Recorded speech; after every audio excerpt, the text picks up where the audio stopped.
Tamushishi.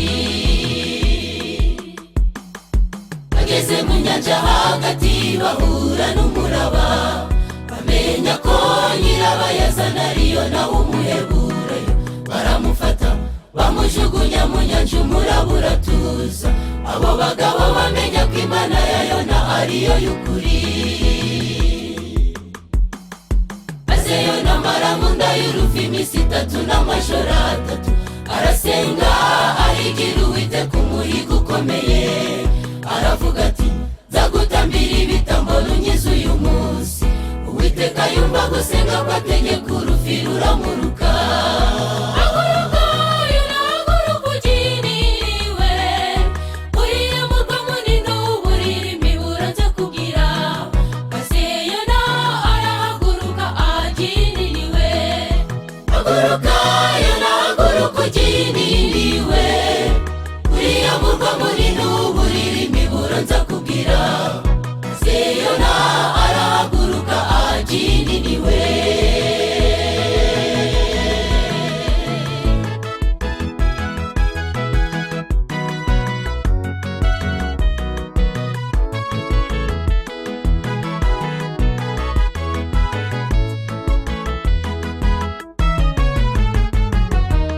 Yona atangira kwinjira mu midugudu y'ininiwe, ati hasigaye iminsi 40 gusa mukarimbuka.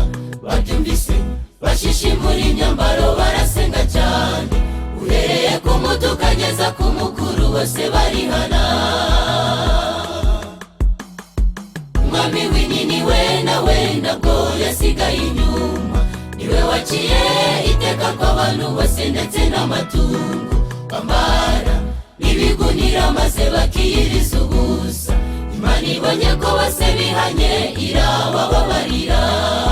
Barasetse buri muntu wese arihana, inzira zidatunganye zose zihinduka nyabagendwa. Ibyaha byari bigeze imbere y'Uwiteka byose bikurwaho. Barasetse buri muntu wese arihana, inzira zidatunganye zose zihinduka nyabagendwa. Ibyaha byari bigeze imbere y'Uwiteka byose bikurwaho.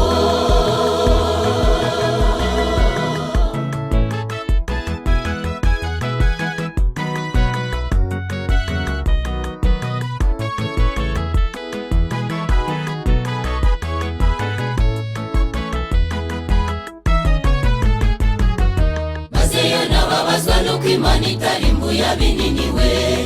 Aravuga ati mwabinyica kuko ntakeneye kubaho. Ariko Imana imubwira ko itifuza ko twarimbuka, ahubwo ubihanye wese abikuye ku mutima arababarirwa. Reba nawe yababariye Mariya wari warasayishije igisambo ku musaraba. Ibyacu biratangaje, ngaho natwe tureke kamere mbi z'icyaha zatubaze. Twizera amaraso ya Yesu akiza atweze duhinduke.